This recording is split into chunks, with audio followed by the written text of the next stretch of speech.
یک ارتش تمام عیار است. نیروهای صابرین نیروهایی هستن که کار رو میکنن، غیر ممکن را ممکن میکنن.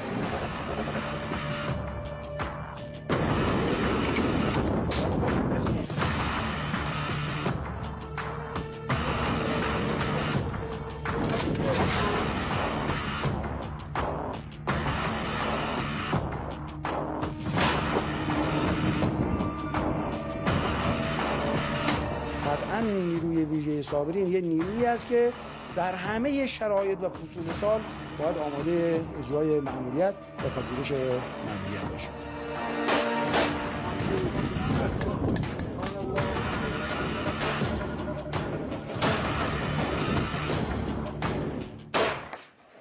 با توجه به توضیحاتی که به ما دادن، تیراندازی انتقالی و بچه‌های صابری تجربه می‌کنیم. با ما همراه باشید.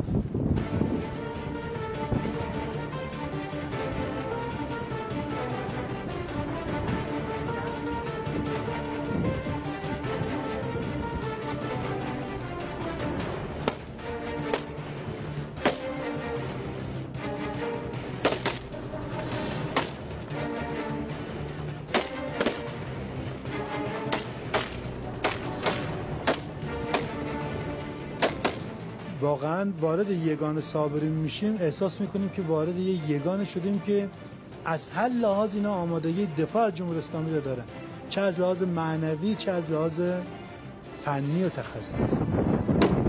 الان رسیدیم به جایی که بچه‌های صابرین دارن تمرین تک‌تیراندازی انجام میدن. بریم پیششون ببینیم چیکار دارن. هر کدوم بریم. واسه این دور رو بده.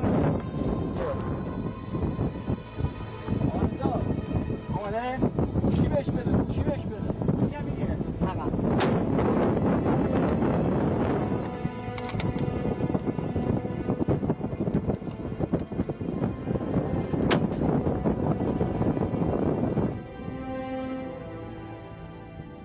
این اسلحه‌تون چیه؟ چه اسلحه بزرگ و ظاهرا اسلحه‌ای که شما ملاحظه می‌کنید اسلحه 12 و 7 هستش.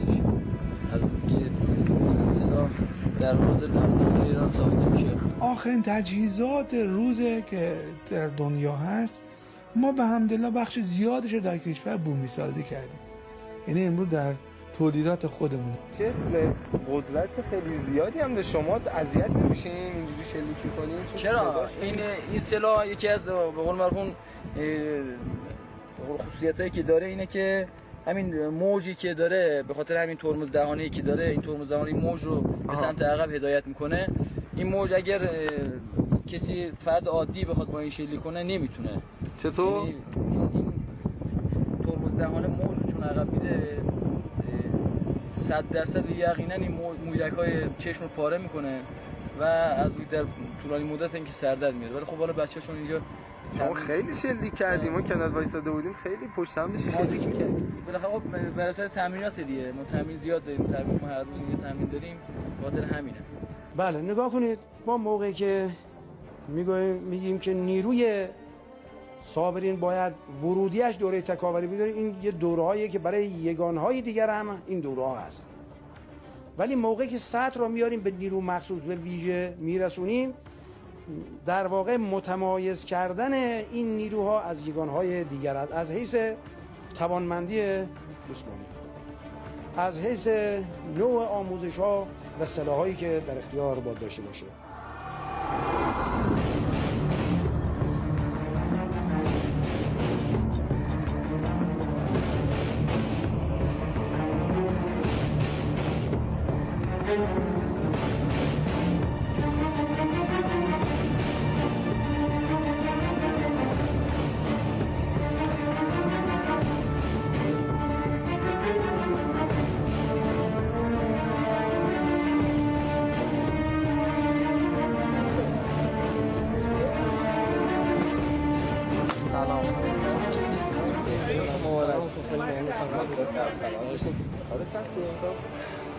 کار سختی که بله، کسی که تواناییشو نداشته باشه و تمرین و ممارست نداشته باشه قطعا کار سختی باشه. ارزان خدمت شما، چقدر شما تمرین میکنید این کارو؟ ما برنامه هفتگون هست، معمولا داریم. به نظر شما میتونم کار انجام بدم؟ باید امتحان کنید. به نظر من اول از همه نیاز به آموزش داره. شما حتما باید من آموزش ندیدم. آموزش ندیدید. خب حتما اول دوره آموزشی رو بگذرونید. اگه توانش داشته باشه قطعا میتونید. الان امتحان بکنید. میتونه حالا یه بار خاصی برای امتحان شما برای شروع کار قبل از هر چیز حمایت که بستید حمایت آماده است که شما در صورت اینه دیگه درسته. حمایت کسی پشت سر شما حمایت میکنه که در صورت دست از این گیره هایی که در اختیارش گیره ها برای دست و پا شما استفاده میکنید از این گیره ها در صورت دست رها شد حمایت شما رو نگه می‌داره که سقوط نکنید. حالا شما با استفاده گیره ها هم از پنجه هم از پا استفاده میکنید و رو بالا صعود میکنید. بریم الان امتحان کنیم ببینیم چطوره.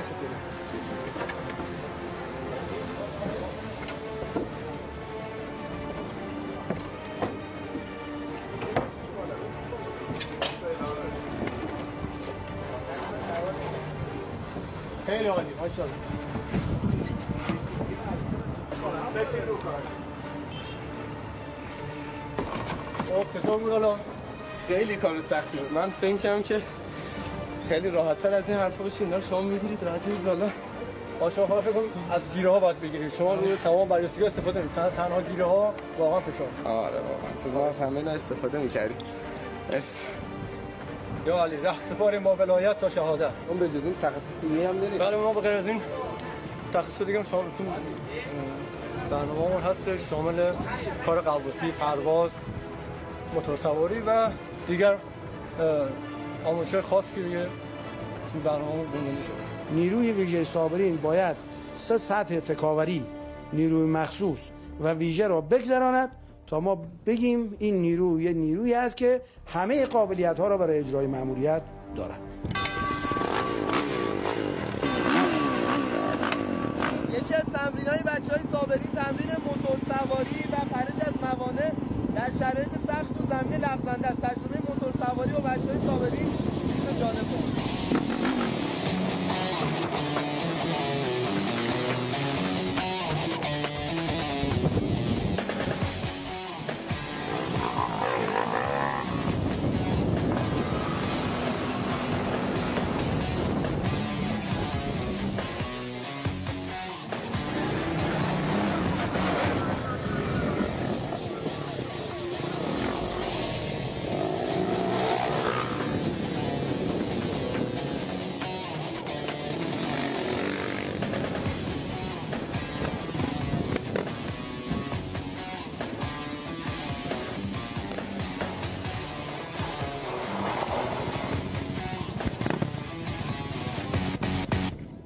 ببینید یکی از شاخصترین مأموریت هایی که یگان ویژه صابرین تا به حال انجام داده درگیری یگان ویژه صابرین با گروه که پژاک در سال 90 در منطقه شمال غرب کشور مناطق از پیرانشهر بوده. یگان ویژه صابرین در این عملیات و مأموریت شرکت داشت. این نیرو قدرتمندیه. هرچی هم قدرتمندتر بشه یقینا باعث دلگرمی مردم عزیزمون و محبین این نظام و ترس و دلهوره دشمنان این نظام.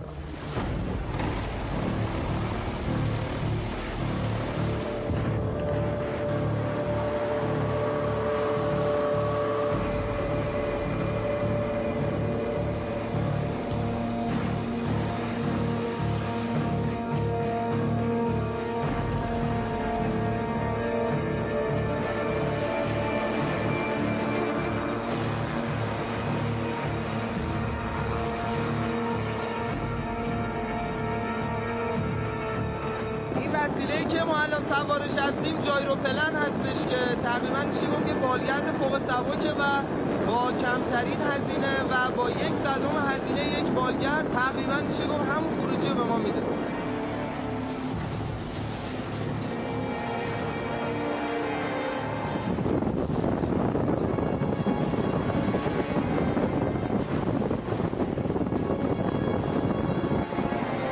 چی شده؟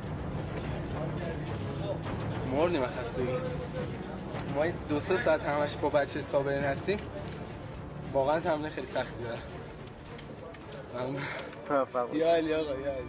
بنده به عنوان یک سرباز به محضر مقام معظم فرمانده طلقا عرض میکنم هر آنچه را که تو بخوای هر آنچه را که تو امر کنی و هر آنچه را که تو مصلحت بدانی، فرزندان تو در نیروهای مسلح با تمام وجود آماده بذل جان خیش در راه اجرای فرامین تو خواهند.